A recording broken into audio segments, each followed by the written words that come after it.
Coucou les amis, bienvenue à Tsuruoka. C'est la seule et unique ville de la slow food au Japon. Je suis arrivée ce matin en bus depuis Tokyo. On a roulé toute la nuit.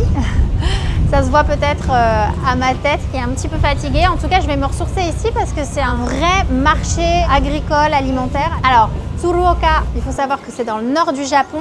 Ils sont connus pour avoir des tas de recettes qui datent de l'époque Edo. Plein de variétés anciennes de riz, de légumes anciens, d'edamame. Donc, elle abrite des communautés agricoles qui sont à la fois écologiques, slow agriculture et en même temps spirituelles. Ils sont gardiens de semences très anciennes, de légumes. Ils ont un musée de la biodiversité et des associations vraiment engagées pour soutenir les femmes gardiennes des semences et des savoir-faire. Alors c'est parti, on va faire un petit tour. Il y a plein de producteurs locaux de pâtisseries et de bonnes choses salées. Alors, allons visiter. Alors, juste devant moi, là, c'est les fameuses spécialités. Ils font de la pâtisserie avec ces petites fèves qu'on sert en général pour l'apéro. Regardez. Il y a vraiment énormément de propositions, que ce soit des biscuits, des mochis. Là, on peut carrément goûter. Hello. Arigato. Mamma mia, ça a l'air trop bon. Donc, à l'intérieur, vous avez la pâte de riz. Et à l'extérieur, c'est enrobé d'edamame. Donc je vais goûter en direct avec vous. Espérons que ce ne soit pas non plus trop sucré parce que je suis à jeun.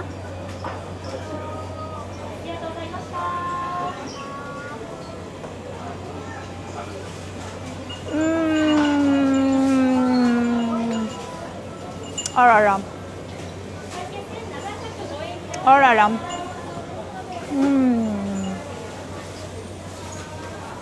C'est trop bon. C'est une merveille. Je ne connaissais pas l'edamame en version pâtisserie. En même temps, c'est des génies pour ça au Japon. Ils utilisent énormément de légumineuses, les haricots rouges, les haricots blancs, la châtaigne en pâtisserie. Donc le génie dans tout ça, c'est que la fibre présente dans une légumineuse va absorber aussi le sucre. Donc ça fait moins monter la glycémie. En même temps, on a plus de protéines et de bonnes choses. Regardez-moi ça, ces paquets comme ils sont beaux.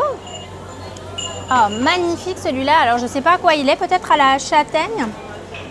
J'adore. Vous voyez, c'est ça la classe japonaise. C'est qu'il y a à la fois le goût, le raffinement de petites pâtisseries et en même temps, ils vont au bout des choses. Ils font des coffrets, des papiers d'emballage magnifiques. C'est vraiment des paquets, on n'a limite pas du tout envie de les défaire. Regardez comme c'est beau. Ça, c'est un paquet de pâtisserie. Miam, miam. Il y a un melon spécial de Tsuruoka qui est cultivé ici. Donc, ils font aussi des pâtisseries au melon local. Celui-là, il a l'air dingue aussi. J'ai l'impression qu'il y a du chocolat à l'intérieur. Ils ont fait des langues de chat à l'edamame, donc c'est revisité. Que des bonnes choses.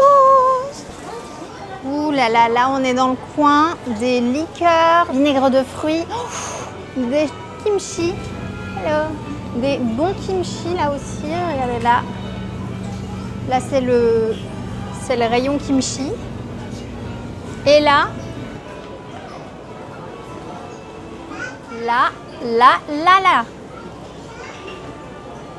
je commence un peu à lire le japonais, mais pas au point de tout de suite identifier. Donc j'y vais lettre par lettre, mais ça a l'air super bon. Donc c'est des sauces pour les dressings, parce que en fait, dans la gastronomie japonaise, tout est fait de petits détails. Vous voyez, c'est les subtilités qu'on va ajouter à quelque chose de simple qui vont faire un chef-d'œuvre.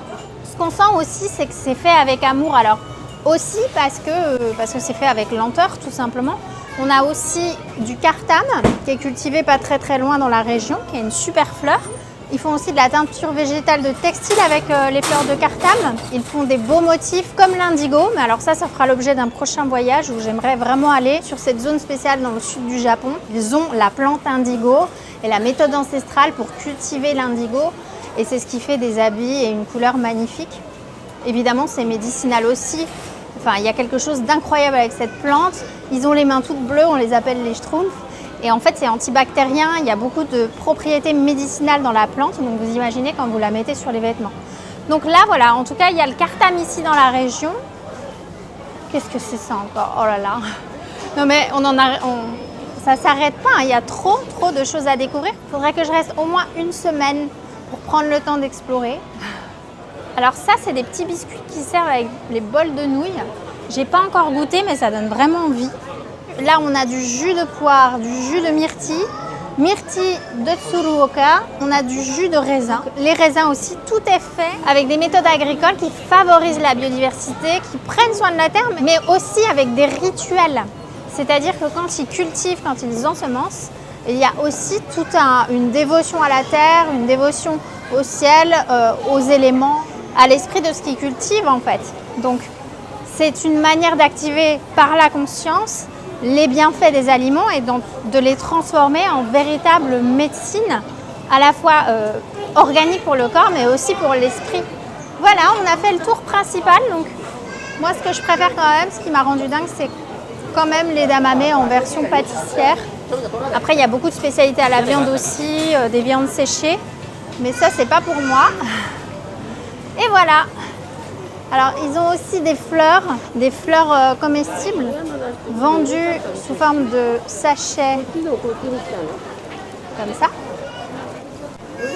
Voilà, il manque plus que des paquets sans plastique.